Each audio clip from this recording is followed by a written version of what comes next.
करवावहै तेजस्विनावधीतमस्तु मा विद्विषावहै।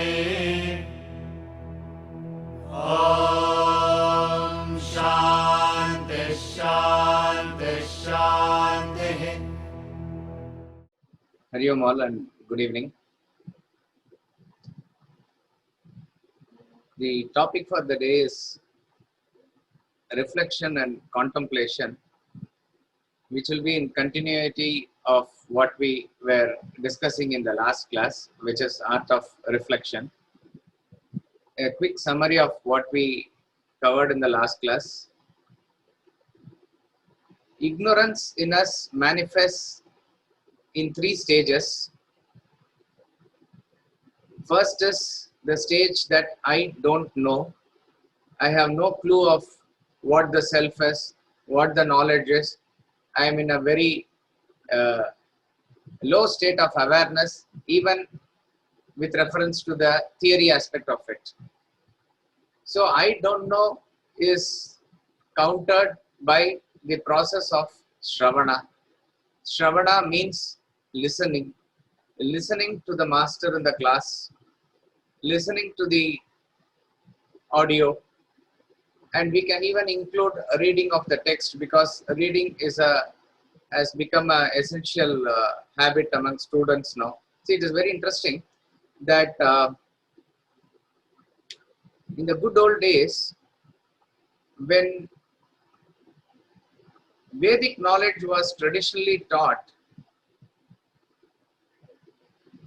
it was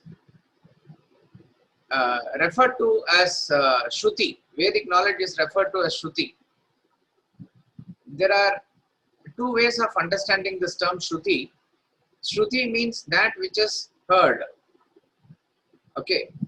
So what is heard is the Vedas and its corpus of knowledge is not something that is thought about and written. It is not a product of one's intellect. It is the revelation, as it were, the rishis got in a higher state of absorption or consciousness, higher state of consciousness. So in that state, they are supposed to have heard this mantras. That is why the mantras attributed to certain rishis are also, they are all not called as mantra karta, they are all called as mantra drashta. Mantra karta means one who has made it, one who has written it. That is not the name given to them.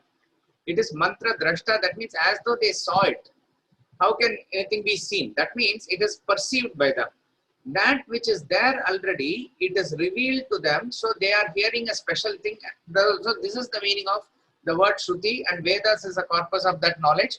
And that is how traditionally we believe Vedas are apaurushaya. Apaurushaya means not made by a man. It is as though divine. One school of thought believes this, or majority believes this. Another meaning for Shruti is that the Vedic knowledge and the end portion of Vedas, which is Vedanta knowledge, which is transacted from master to student, has also to be heard only. Even in the olden days, traditional Gurukula system, whatever the master says, the student has to hear it and absorb it. His level of concentration is high, and in this process, his concentration also increases. Much later, there were also students who took notes, which was allowed, but they were considered not the highest grade of students. They were called as Likita Pataka, one who writes and then remembers it, because he is not able to absorb the entire thing that the master is saying in the class. But we can say in the modern context, one who writes notes is better, because our sense of concentration and absorption has deteriorated so much. We are not talking about an age that we are living in a Vedic age. In this age, our level of concentration, level of intellect, level of application, everything has completely deteriorated. Not our capacity to think. It is just that it has deviated into extroverted means so much that if you want to absolutely concentrate on certain things, that your mind is just not available. So therefore, to maintain the concentration in the class also, if you are making points or notes, it is very much, welcome. It is very much a good practice nowadays. It is better because after the class, most of the things you don't even, and particularly I would say, even for Friday class, I think if there is not going to be much presentation on the screen, even if it is there, it is better that people come on camera also, because one thing is that I'll be looking at the faces and talking. Another thing, when camera is there and in the background you have a sort of no disturbance and you sit against a wall, or you put a chair and table against a wall or something like that, you are also forced to be attentive in the class for that 1 hour. Otherwise, it is not a, a classroom setup here. Of course, we are using technology, we are using Zoom to the best of our ability, but definitely you can drink something, you can do something, somebody can distract you. All this is possible. It is not in our control mostly. Therefore, for you to maintain that concentration, and which we have experienced in a way in Vedanta Academy is also, that you write notes is okay. So coming back here, listening is a very good practice in which you gain knowledge. So that is the first part that we dealt in detail in the last class, Shravana. I don't know. That is taken care by Shravana. Second aspect of the ignorance is I don't understand. I have known certain words, I have understood the language also, I have known the sentences, what is being said, but I don't get the full impact of it. I don't understand in depth what it means. We discussed certain aphorisms, certain sentences like way to gain anything is to lose it. This is a common English sentence. Anybody can understand the meaning per se. Or intense work is rest, a great quotation by Swami Ramatirtha. But you need to have an in-depth thinking about this in order to understand what it really means. And that is where the second aspect of our practice comes, which is manana. Manana means reflection. Reflection is to throw light upon. That is the meaning. So a concept is given, or a sentence is given, or a subject is given to you in the class, or you read about it. Then what you need to do is think about it from various angles. Connect it to your own experience. And we said the best time for doing this is early in the morning. As early in the morning as possible. Brahma Muhurta is 2 hours before sunrise. On an average, you can take 4 to 6. But we will not recommend 2 hours or even 1.5 hours. Maximum 1 hour should be good enough. You have to, as we said, it is like solving a jigsaw puzzle. Take up that piece of information and try to understand what it really means. What are the various angles to it? Why and wherefore, like that you ask questions about it. Try to do the homework. Connect it with your own experience. Even in order to read your experience, a little bit of reflection is required, little bit of intellect is required, but then connect with your own experience. And then have full Shraddha in the text and the master that you are following, so that you do not give up at any stage. There should not be an intellectual fatigue that sets in here. These are the various aspects that we discussed about thinking. And next aspect of reflection is very important, group discussion. Group discussion is one of the USPs of Vedanta Academy. I do not know if this is being practiced in any other spiritual or religious institution, but definitely it can, though there is, we have read in before competitive exams, the candidates are also supposed to go through before the interviews, group discussions among themselves. It's a good practice, but it is a very disciplined practice. Like, see, reflection is a bringing discipline to our thinking. That is reflection. So one is to do by yourself from all the angles, not one person can think of. So you need a group for that. And that group should contain people of more or less somewhat similar frequency. A LKG student and a 12th standard student and a 3rd standard student cannot sit together and discuss the same thing. I'm just giving an example to drive home the point. It is not possible. All the 9th and 10th standard students, let us say, if they can sit together, then that forms a group where more or less all are having the same ideas and same age group and same type of frequency and thinking like that. Second aspect is, when you take up something for discussion, you must be generally familiar with what is being discussed. Suppose we are taking up a topic like reflection or contemplation here, which is based on Vedanta treatise, suppose I say, or which is based on Bhagavad Gita. If you take up that verse or that particular topic for discussion, the persons who are there must have had at least that basic reading of it, or all must have even have the notes of that particular class or something. So, and you take it up as an authority, then based on which a reflection, a group discussion can be formed. And what is the ideal strength of a group? It depends. But what we have seen in academy is that anywhere between 6 to 10 is not more than 8 or 10 surely. 8 is ideal, I would say. So I'm just putting it to this side and to that side. 6 to 8 people or 9 people is ideal group.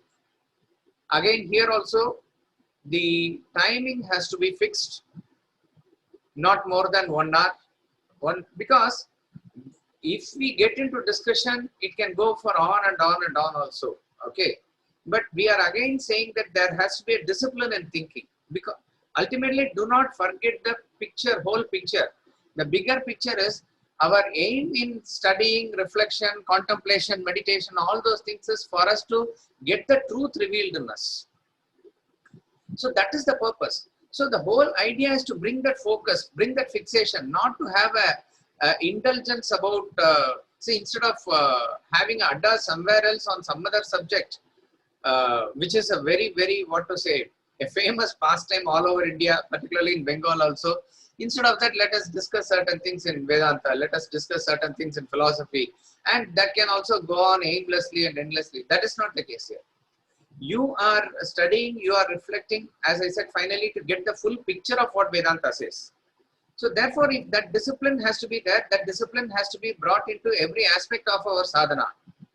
Be it early morning study, reflection, even yoga, exercise. What you do must be in line with what it serves the purpose for. So you cannot run for 3 hours in a day. What are you aiming? Are you going to become an Olympic runner? That you must be very clear of. Then only you will be able to fit in each and every discipline into the main sadhana also. So group discussion also, you can fix the time about one hour or so. So how does it happen? Usually a person among the group is chosen as a monitor. In fact, the persons can take turns also. So one day a person is a monitor. Monitor is a person who has to conduct the group discussion. And the role of the monitor is to guide the group properly as and when it deviates. And in terms of conducting of the group, the monitor's word should be final. That also must be understood. Each and everything actually is in the form of a system, a hierarchy. See, even in an office, see, the boss could be wrong sometimes, and you can express your opinion with him. But ultimately, whatever decision he takes, that has to be, you have to abide by it, because he is the boss and you are the person who is working under him. So like that it is in each and everything. Finally, for a discipline, there has to be a hierarchy. In a classroom, the teacher has to exercise her authority finally over the students. In the home, it is the parents. Like that it is, there is a hierarchy. So in a small way, in the monitor in the group is the person, and in his limited role of being a monitor, I am saying. So in a group discussion, the person who has studied or something, he has a doubt and he brings out that doubt in the group. So that person who has a doubt is the questioner. So he has to first express his question. there are two types of questions here. I'm saying one type of question is that suppose you have heard the term neutralization, you have heard the term Atma, you have heard the term self-realization. So the question can be, what is self-realization? That can be a question. What is neutralization? Here it's like a straightforward question. Okay. So this type of a question is sort of clear to the people, and then we can start the discussion on it. But sometimes, how do I, let's say, confront a person or relate with a person who is dominating me in the house, or how can I have a relationship where it is I have to live with them, at the same time I'm not able to do my own sadhana. That's some sort of a confusion. So it could be a husband-wife related question. It could be some question that is based on their inner experience in the house, and they want to bring it into the clarity level, so that they want to implement that as much as possible in their lives. This type of a question will not have absolute clarity, because if the clarity is there in full level, they have the answer also.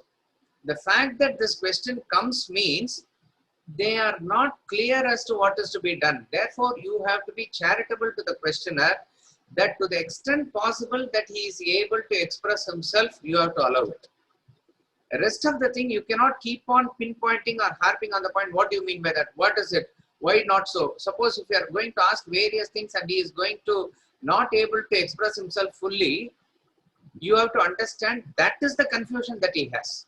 So other members of the group here must have a charitable disposition to the questioner, that he is not able to express himself properly. But still, at the next level now in the group, you need to what is known as formulate the question. Formulate the question means, in order for a group to think properly, it must be clear of what is the question that we are dealing with. And for clarity in the question, it has to be put in a language, it has to be put in words. Mere thoughts, which is when you are trying to express in language, that is where actually the confusion comes. But still, you have to put it in words to get the spirit of the questioner as much as possible. Therefore, at this stage, each and every member of the group, with the permission of the monitor, can clarify the question, can ask, is this what you are referring to? Plus, very important point here is, the term that the questioner uses must be understood in the same way by all people in the group. Suppose there is a term called meditation in English. This is an English term. The Sanskrit term could be dhyana, and the term could be used as dhyana yoga in Bhagavad Gita, etc. And it can be translated as yoga of meditation in English. So we have a notion what is meditation, what is dhyana. But the term meditation can be very loosely used in English language also. Suppose if a person says, I am meditating about the last week's lecture, or I am meditating whether I should get married or not. Suppose if he says like that, obviously he is not talking about a dhyana, which is a single pointed concentration. Here he is using meditation loosely for extended thinking, a thinking process. That's what he uses the word meditation. So if that person is going to talk something about meditation in his question, we must be clear about what is the spirit in which he uses the term meditation there. So you can always get clarified about the terms also. And it is better that after the formulation of question, which I'll come to, that when you start even answering the question, it is better to repeat the question to the questioner, so that you make sure that you understand the question in the same way as the questioner has presented, in the spirit that he wants the question, and that is the way that you have also understood the question. And while your questioner, when you are clarifying the question, don't jump into answer mode or don't jump into any other thing. One thing we can say is, suppose if he has not done the basic homework, suppose if he is asking the question, what is self-realization? What is neutralization? Something like that. You can ask, where did you get this term from? Why are you asking this question like that? Okay.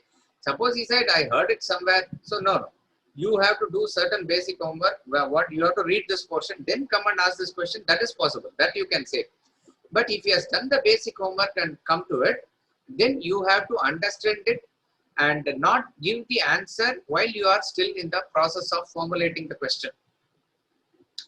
And then, having come to a consensus, so each person now can formulate. That is also this formulation of question is a very deep thinking process. This itself clarifies various things. See, we are still in the point about reflection. When you are able to put your thinking cap on and formulate the question, there itself you are getting a lot of clarity. And then whatever is the best formulated question that can be taken up, that can be finally decided by the monitor based on even consultation with the questioner, and all others now agree to the question. So each and every person, when you are formulating also, you can clarify on certain points, because when you are formulating a question, you are putting it in writing again. So it must be as clear. When this question is going to be presented, let us say, I'm talking about a system in the academy, when it is being presented to a Swamiji or a bigger group or something, again, there must not be a big confusion as to clarifying the question itself. Therefore, the clarity of the small group is to bring the question as clear as possible, so that when it is presented to others, there is no further clarification.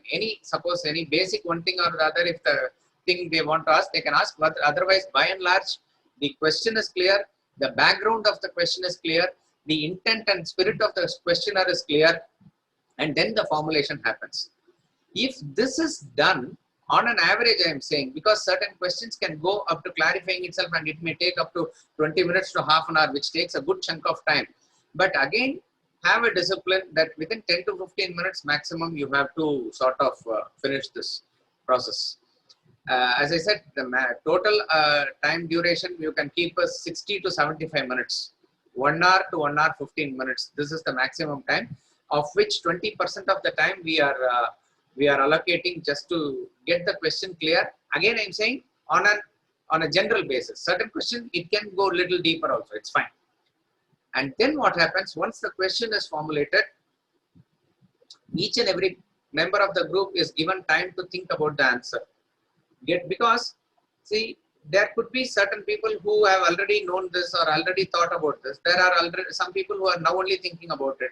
There are for whom somebody it is a very new concept or something. Doesn't matter. You still pause. Everybody pause. Maximum, I would say 5 minutes, 10 minutes. Because the idea is group discussion. The thinking that we do is in the room. So that same thinking you cannot take half an hour to 1 hour in the group discussion. So maximum 5 minutes, 7 minutes, like that I'm just saying. And if a person who says 1 or 2 minutes extra, you can be charitable and you give them. In this time, you formulate your own points. Try to align your answer in terms of what the questioner is asking. Okay. So you are trying to now answer the question. Again, here 2 things you have to remember. One is answering the question, another is answering the questioner. Answering the question is what we as members of group who are all of similar frequency as students must attempt. Answering the questioner is an authority, a guru, he will do it. And he has the authority to do it even in a group discussion. I remember in one of the group discussions we had in academy, a student asked the question as to what is the meaning of gossip? Why does a person tend to gossip? And we had this in a small group, and we were discussing, and this question further came up in the big group discussion with Swamiji. We have this habit of formulating and presenting the answer also. I'll talk about it. After that was done, Swamiji had his point to answer, and he asked who asked the question, and that particular student raised the hand, and he said, "This type of a question is gossip," he said. This question, because I have given you a certain course of study to do, and that time a particular Upanishad or some serious portion of Gita was going on. You are asked to reflect on it, and why does this question come to you suddenly like that? see, even then it could be a valid question, but he knew the background of the student. He knew why he was deviating away from his thought, and he knew that it was just a mind rambling here and there. And in that process, to ask some question or other thing in the group, and it is not something that Swamiji has talked about in gossip in a lecture, and he has a doubt about gossip or something. He simply took up that question, and we as the members of the group, we also went along with it. So he was clearly addressing the questioner, that he did not go into the merit of the question and answering the question. Obviously, he can do it. And he did not even comment upon the group questions and group answers. He did not for that particular thing. He directly attacked the questioner because he is responsible for bringing the student back to track. And the overall thinking and overall discipline of the course and the structure of thinking, that is what he is concerned about in the student. So an authority, a guru, a teacher has the responsibility and the authority to answer the questioner, and it can be sometimes very direct, very attacking. It can be like that, but that is what is required for that. But as the member of the group, as I said, this homework that the questioner should do, that he has really thought about the concept, he has really worked on it. Where the resolution is not possible, he should bring it up in a group, and therefore it becomes then a very valuable and a valid question, and it will be a thought process, food for thought for others also. So you need to therefore address the question. When you are addressing the question, okay, now the monitor's role comes when the answers are going to be taken up after the time is allotted for thinking, that the person who has the least experience in this knowledge, because there will be students who are studying for 1 year, 2 years, 3 years, 4 years, 5 years, 20 years also. I'm saying if all are students of Vedanta like that, or even in your own group, some persons might have been studying e-learning, some persons have just now entered into Vedanta, fine. So those who are having the least experience, they must be given the first chance to answer. And it is not something, the ideal thing is you can ask for who has the answer and they will raise their thumb, I have an answer. Like that in the beginning also, who has the question, I have a question, somebody can raise their thumb also. So ideal way is to do that only. But just to be charitable, just to make everybody express, you can ask the person, whoever is having the least experience, would you like to answer? Would you like to contribute? He need not. See, again, I'm saying if a person is just now joined the group and he has no clue of what the mind, intellect and basic concepts, everything is, one need not force oneself to answer something. That is also clear. First is absorption of knowledge to some extent. But if you have something to say, obviously you must have the freedom to express also. You must try. And again, other members of the group, if they know the background also, they must be charitable to the person who is answering. When a person presents a point, monitor makes a note of it. That is the role of the monitor also. Whatever he says, others can also make a note of it. And then once he has present answer also, do not go on and on and on. If the question is precise, if your thinking is precise, maximum 3 minutes, 5 minutes, not more than that. Whole idea of reflection is to bring the precision in thinking. You cannot keep on giving a lecture there, and when you give lecture, it will go deviant into something else. And so, what is that book? A.E. Mander writes about clearer thinking. So many aspects that he talks about how to bring about clarity in thinking. One of the points is, to the point you should answer. That's all it is. So when the answerer deviates and he goes into extraneous things which is not relevant for the question or that discussion, monitor should intervene and bring him back to the focal point. Then he says, this is deviant, we will not. Or even while answering little bit, you can give a leeway for him to explain. He brings an example or something which is fine. When a person now having answered, the others are supposed to question him for any doubts or clarification. A person has given a point, other members of the group have every right to question. So they can say, how are you saying this? What is the basis of you saying this? You have used this term. How are you using this term here? You use this term natural in your answer. What do you mean by the term natural? These are the questions you can very much definitely clarify. In this clarification, the other people in the group must genuinely have that clarification. See, remember, questioning must be always preceded by a quest. This is very important in group discussion. Quest means wanting to know. So when you are clarifying others' point, you are not imposing your point. You are genuinely trying to understand what the other person is saying. This practice is very, very important discipline. If you develop this, it will help you lifelong in your discussion. When labor and management meet, when two diplomats meet, when various other meetings are happening, we go with so much our thought filled in our head that we are not even willing to listen to the other person.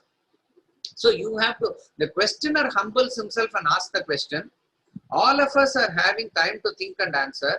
When the answerer gives also, he expresses himself, you have to humble yourself and listen to that answer, listen to his viewpoint. It could be wrong also. It could be from a limited perspective that he is speaking also. He is thinking and saying something from his level also. Just as, I am just giving an extreme example, whatever the child blabbers, how the parents will enjoy, ultimately, like that you must have identification with the group and allow him to answer completely. Then you must have the, you have the right also to question. When it is clear that he has made a mistake or something. So now the answerer's duty is, when a factual mistake is pointed out, he has to humble himself and correct it. If he has a point, then he has to clarify it and try to answer it.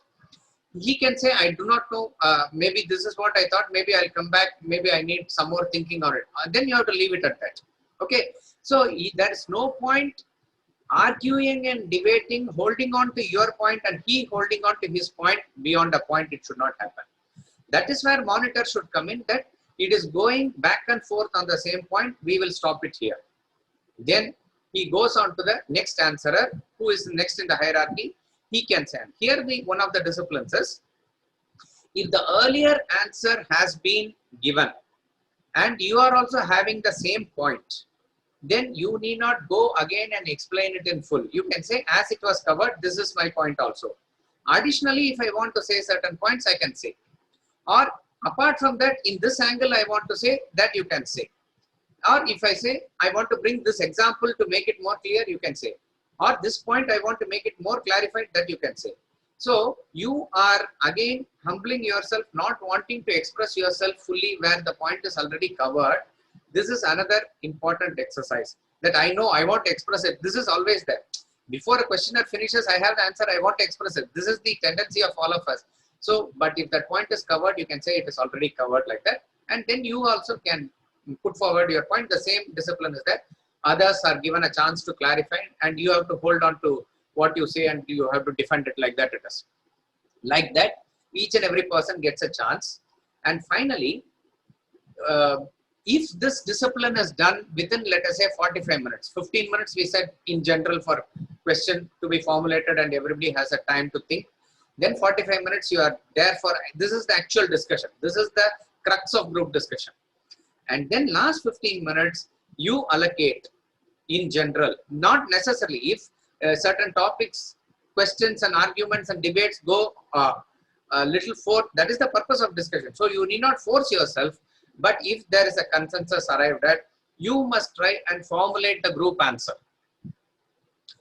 This is a very important discipline, which probably now I do not know if it is happening because the questions are directly taken up to Swamiji in academy also. But you will appreciate it has a very great, it provides a very great help in further clarity because the question is also clear and what the group has arrived as a consensus answer is also clear. So when you present it in the big group, both are subject to now clarification, but you have arrived at certain clarity here. So formulation of answer also must be attempted. There must not be a way by which you drag on and on and on and you say time is over, let us not. There must be an attempt to formulate. Attempt to formulate must be individually also done and then the group monitor concisely, it is the role of the group monitor to make it concisely and then present it later here. Now, in group discussion, as I said, try to stick to the point, do not bring in extraneous materials and go back. If you are confronted with a new point, you say, I need to think about it. All these are the disciplines. An extension of this is what is known as debates, because debates is a very very important aspect of knowledge in Sanatana Dharma. Right from the traditional, see in the Upanishad also it's question and answer. The students ask a question and master gives the answer. So the knowledge comes only when there's a question, only when there's a questioning. Even in group discussion, we said there's ideally there's a question, there's an answer. If there is no question, if you have formed a group, you can take up a topic and discuss, but that is secondary. Ideally, if there's a question there, just for the sake of questioning, don't ask something. Quest must be there, and otherwise you can take up a topic of discussion, or you take up a statement, way to gain anything is to lose it. Or this point about, last class all of us heard about illusion. This point about illusion, can we discuss? Something like that. But ideally, when a questioner takes up, it is possible for us to pinpoint the answer towards him. So that is the ideal way. In the traditional way of Sanatana Dharma, there is always weightage given to establishing the concept by what is known as Siddhanta. Siddhanta means you establish a concept and you say this is what is the finality about this truth. This is at the intellectual level. Remember this. At the intellectual level, you are gaining clarity and you say this is what is finality. Before you do this, what you must do is something known as Purva Paksha. Purva Paksha means, in modern context, you can use the term reversing the gaze. You are, Purva means earlier, before standpoints. Paksha means side. Suppose, for example, Adi Shankaracharya re-established Advaita Vedanta. Advaita is the highest concept he re-established in his lifetime. And the Avatara was meant for that one. Before his time, or around his time, there were various people practicing various religions and various types of philosophies. And even now, even after him also, it will be always there. Because I think in Bengali, I think in Kathamrita somewhere it comes, Ramakrishna Paramahamsa says, Jato mat tato pat. As many thoughts are there, so many paths are there. See, human mind is varied. Human thinking is so much varied. So each and every person will have a different type of thinking. That is why our festivals are varied, our worship is varied, our gods are varied, our everything is, that's the beauty of diversity. But unity in diversity is what is ultimately established. But diversity is the law of nature. Birds are different birds, different plants, different fruits, different food, different language, different music, everything, variety is the law of nature. So thinking will be different.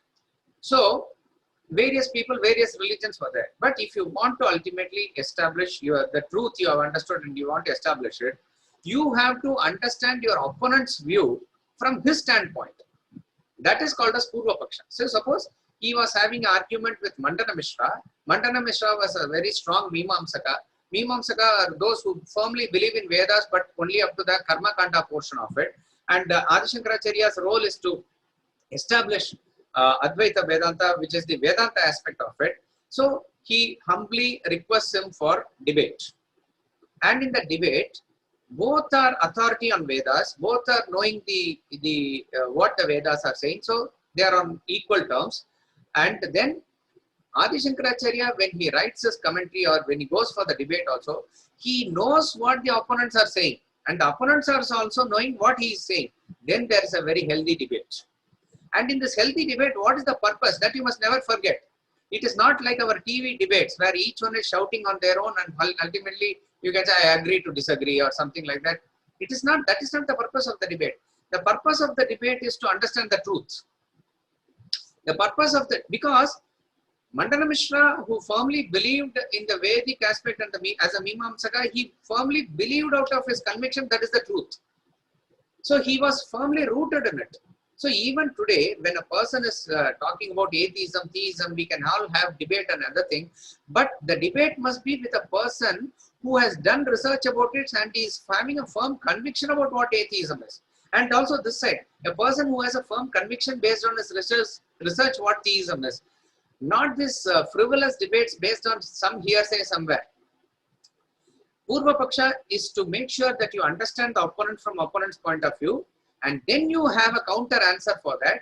For that counter answer, he has a counter argument. Then ultimately, each person, and then what is the beauty of that particular debate is that if Shankaracharya loses the debate, he will go away from sannyasa ashrama and enter grahastha ashrama, meaning he will marry and settle down in grahastha ashrama, do karma. On the other hand, if Mandana Mishra loses the debate, he will take up sannyasa and become the disciple of Adi Shankaracharya and pursue sannyasa, pursue Vedanta. And best part is the judge for the debate is wife of Mandana Mishra. So various things are revealed here. The greatness of level of the knowledge of the woman at that point of time, the objectivity of the wife, because she could side with her husband and give the verdict in his favor also, but that was not the case.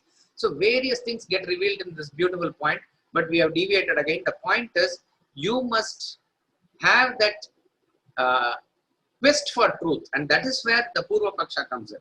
And this, our society, our scholars, our researchers fail to do when Islam and Christianity settle.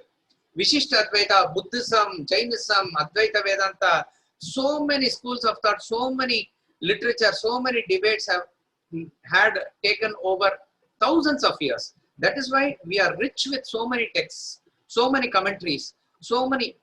If everything was completely established by Adi Shankaracharya, then there was no role for Ramanujacharya. But he came, boldly expressed personal God and interpreted everything through Vishishta Advaita, and he was able to establish it. Later Madhvacharya came, later Chaitanya Mahaprabhu came, various people. So each one was able to establish their standpoint from the intellectual view by this process. So what is the benefit for us? Blossoming of so much thoughts, so much literature, so much angles to think about. This we failed, as I said, with reference to the scholars of West, particularly Christianity. They read thoroughly about Hinduism and they were able to understand it, and then they were able to go, because their agenda was also clear, for which they did it thoroughly. We have to learn this from them. We missed it, and there are some scholars who did it, but the point is this: you have to do this Purva Paksha and Siddhanta. This comes at a higher level, and exactly like that, at a higher level is what some acharyas call for Vidvat Sadas. If there is a problem, confusion with reference to certain societal structure and certain things that you need to understand, whether certain temple function, whether it has to take or not, on whose basis you will take this argument.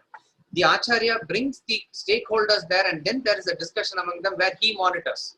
And then he says, finally, this is what you need to do. It could be any, from a simple thing, whether a god has to be taken procession this way or that way, or anything like that. But this is all done after thorough discussion. So group discussion is very, very important factor in bringing clarity. So first, we talked about thinking, then is group discussion. At the third level of reflection, which is little deeper, is when you start taking class. This comes not in the initial stage. We need to focus only on thinking first, and at the second level group discussion, this we must do till we somewhat get established in the knowledge, fundamentals, basic theorems for some time. Then if you are deep into it and you want to be an eternal student, one of the best ways is to take class. When you take class, the most important thing that you must remember is that don't assume the position that I am the teacher, I know everything. From your standpoint, I'm saying, these are all part of our sadhana. These are all part that we take to get the concepts clarified within us further. So when you take a class, what happens? You have to prepare for it. We said in a group discussion, you speak for 5 minutes, but class could be for half an hour. So therefore, you need to do a lot more research. You need to bring in examples. You need to bring in various other themes related to it. But still, you must not lose the focus. Still, you must stick to the point, the subject that you have undertaken here. And in the class, one more additional thing that will benefit is that you are not only thinking for your clarity and presenting, you are also helping in communication. Communication is when what comes from you gets embedded in the other person. So it is very important that in the class you gauge the level of the students, and you, with your clarity, you are able to bring the subject to their level. So who is the ideal teacher? Ideal teacher is one who is established in the truth of it. See, also remember, teaching to the extent comes from the depth of your experience. It is not mere intellectual clarity. Of course, that is required. Here we are not talking about a subject like a physics or maths. We are talking about a subject like Vedanta, which is integrated into your system. It is a living knowledge. So truly a person, we can say, a person is a Muslim if he is only a practicing Muslim. A person is a Christian if he is practicing Christian. Similarly, a person is a Hindu if he is a practicing Hindu. A person is a Vedantin if he is only a practicing Vedantin. So when you want to attempt to bring that into practice, the clarity of thinking must be there. Once you sustain that internally, it will come out in practice. You will attempt to do it. Okay, we all may not be at the level of 100%. Oh, let me go to 100%, only then I will teach. Then that is not the case. Only Ramana Maharshi can teach, only Ram Tirtha can teach. That is not the case. Even for at the level, a 5th standard boy can take a tuition for a LKG boy. When I say tuition, he can teach ABCD. Then that 5th standard boy will know how to communicate with LKG boy also. And obviously ABCD is established. So when you are a teacher, you know that what is the general frequency of the audience, and then you will tone it down accordingly. You must be able to bring the concept from the level that they are and take it step by step. If they are at 20% level, start with 21, 22 like that. If they are at 50% level, you start from that level. You cannot talk at 20% level. They will get bored. For a 20% person, if you speak at 80%, it goes over their head. Nothing they will know. They will say, wow, wonderful lecture, they will say. That's about all.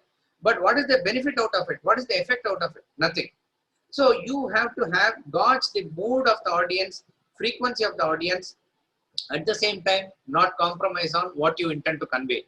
Just for the sake of it, let me crack jokes for 1 hour. It was a very entertaining class.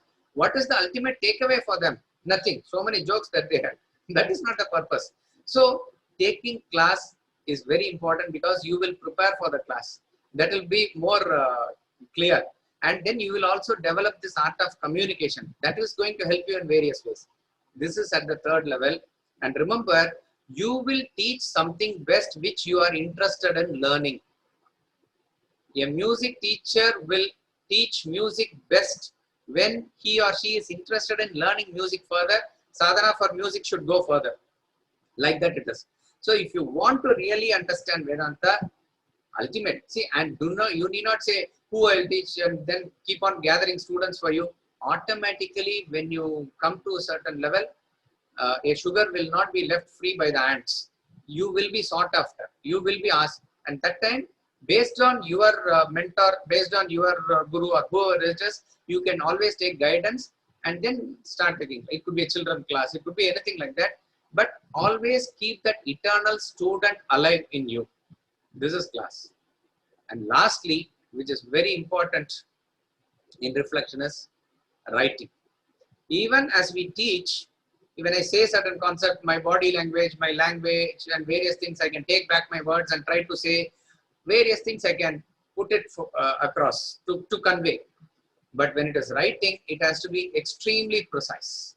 It has to be to the point. That is why some people even say, it's very interesting. Certain things that we say in the class, Upanishad class, it is not given in Swamiji's commentary. They say it's I would say in a way it's funny. I'm not saying it's blasphemous or something, because we are taking a class which we have little more relaxation and which we have freedom, and we cover certain things which are not time bound. And therefore, I can bring in another example. I can bring in various things to say in the class. But Swamiji's commentary on Upanishad, and we also remember the time that he wrote, we were doing the course there. And this has come after Bhagavad Gita commentary. And Upanishad has to be studied after Gita. And if Upanishad's commentary has to be written, you will find, therefore you see the style of Swamiji's commentary in Bhagavad Gita, particularly volume 1, later volume 3, and then into, when I say volume 3, 13th and 15th chapter are there. Then see the commentary in Upanishad, the precision, the style, everything is even more to the point there. So the role of the commentator is to take up the verse, explain and say his interpretation with the audience in mind and without compromising on what the verse is. Okay, writing a commentary is a different topic by itself. But what I'm trying to say is, when you put it in writing, it has to be precise and to the point. It is not to make the adhikari for reading a Upanishad commentary book is not a person who wants entertainment. He is a serious seeker and he wants to know what this particular mantra says. So it has to be precise. So how can you use it in your reflection? Couple of points that you make a note of it in the class. Try to write it. Try to make a question and answer for yourself. When you write only, you know how clear you are. Because when you try to think, when you try to explain, it's very clear. And when you hear it in the class, it's pakka. Suppose you say, what is the difference between intrinsic and extrinsic? It's so clear. Don't you understand? What is Vedantic theory of assumption? It's very clear for all of us. Law of causation, prarabdha and purushartha, or law of destiny and karma. Everything is very clear for us. Try to put it in writing. Try to ask a question about it. Or if somebody, see, you can even take a question of your own child who has no connection to Vedanta, because you would not have thought of in that direction. Try to answer that question to the child. Then you will know what the clarity is. Then try to put it in writing. It further improves your clarity. So writing is the ultimate. I'm not saying that you must write a book or something like that. That only very few can do. But we can write our own notes. We can write our own points. And as clarity increases, your writing will become more precise, more to the point. Finally, it is just like that. What is the thing? You will exactly know. Writing improves the thinking. Here also one more point is, development of language skill is important as far as thinking is concerned. Whether you take class or write in particular language, to get proficiency in one particular language is recommended. Be it English, it's fine. But ideally, since we are students of Vedanta, Sanskrit knowledge will do a lot of wonders for us. But unfortunately, our school education and even our homes or something, it is not practiced. But if we get a chance, and don't now deviate away from this and get into Sanskrit study and other thing, I'm just saying, ideally Sanskrit and that words, and because each and every word says something, it is associated with our culture, it is associated with a way of living, and the terms and terminologies used there. See, for the term thought, there are so many words in Sanskrit. In English, we don't find so much words. But in English, certain other concepts have so many words. It is associated with that culture, that way of living, that way of understanding. For example, you say uchishtam, which is juta, which is echil, or something we say in Tamil or Indian languages. But that word doesn't have a translation in English. So if you bring in another word for that from a different context, you have to be clear about it. That is, and particularly in Vedanta, we have to understand the term we use as Bhagavan or Ishvara is different from how the term God is understood. We know how it is understood and we can use it in the class. But the Christian notion of God is different. Allah as a formless entity, we can equate it to Brahman and understand it this way. There's nothing wrong, I would say.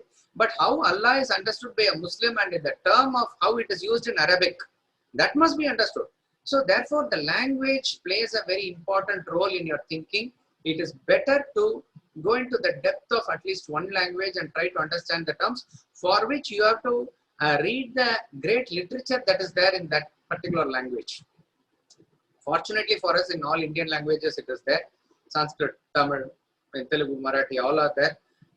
But since our mode of communication is English, nothing wrong with it. You can take it, but go into not superfluous speaking of English language only from the tip of the tongue, but precise words, precise thinking, precise knowledge must be there. And then a word on nididhyasana or reflection, contemplation. So the first phase of ignorance is I don't know, Shravana. I don't understand. This is the main portion that we should concentrate on. It is taken care by Manana, reflection. Shravana and Manana is what we need to concentrate on now at the present stage. At the third level comes I don't experience. At a stage comes where we are clear about the theory. There's no more doubt. There's full conviction in the self. You are very clear about the path. You are having no doubts whatsoever. You are as though internally knowing that this is what it is. and you are now set firmly in the purpose of life, which is to achieve the self. Yet, you have not got that ultimate experience. You are waiting for it. And what will take you there further is not more and more study and more reflection, because all that purpose is served now. You need to contemplate on what you have already reflected. The two-dimensional picture that you get out of a Bhagavad Gita verse and reflection will and now has to convert into a three-dimensional picture. So it is no more word meaning and contemplation and debate and this and that. Sorry, contemplation is the term that we use for Nididhyasana here. No more reflection, debates, arguments, questioning, answering, group discussion. All those things are not here. You are now thinking over it again and again. If I am not mistaken, this is the same route that has for dhyana also. Ultimately, it will culminate in meditation.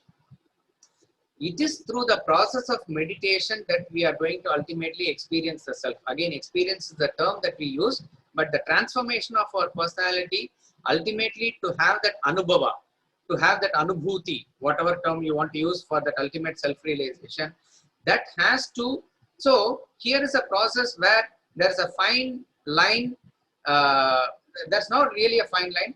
Gradually reflection moves into contemplation. You are by yourself now wanting to express fully, wanting to, in other words, still you can teach, still you can write a book or something, all that is part of your Swadharma, Prarabdha, all that can go on. But you are now totally introverted to the extent that you are only waiting for the ultimate marriage to take place with the self, as it were. In that process, when you go through certain Upanishadic portion and other thing for your own sadhana now also, you are now just immersed in the thought. Nididhyasana is to roll in it in your mind now in a way that you are picturizing the self, no more understanding. All that is over in the process before. There are also, it is said, I do not know, Ashtavakra Gita. It's a high level Vedantic text. And Swami Ramatirtha always praises Yoga Vashishta.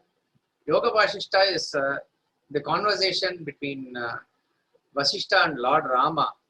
And he says nobody can escape self-realization if they go through Yoga Vashishta. I would recommend here, do not now search for Yoga Vashishta and read for it, because it will speak to a person who is prepared for it, who is ready for it.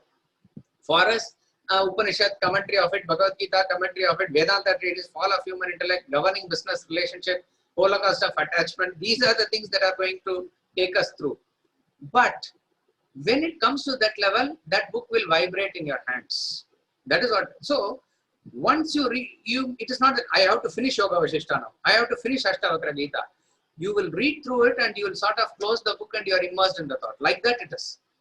That is the stage called as Nididhyasana. So, Shravana and Manana will take you up to a very great height, but finally you will employ Nididhyasana and crossover. That Nididhyasana, which culminates in closed eye meditation sometime, and then you are fully occupied in the thought of the self. That is the maximum that we can do. And every expression stops and finally you hit the ultimate silence. In that silence, no more sadhana need to be done, nothing has to be done, everything has to be done. In that totality, this individuality surrenders. And in that surrender, total state of total absorption, what reveals itself is the self.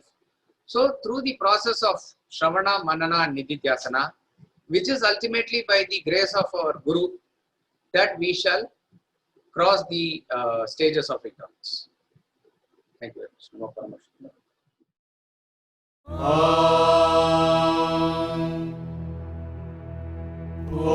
Purnamada Purnamidam Purnat Purnamudachyate Purnasya Purnamadaya Purnamevavashishyate.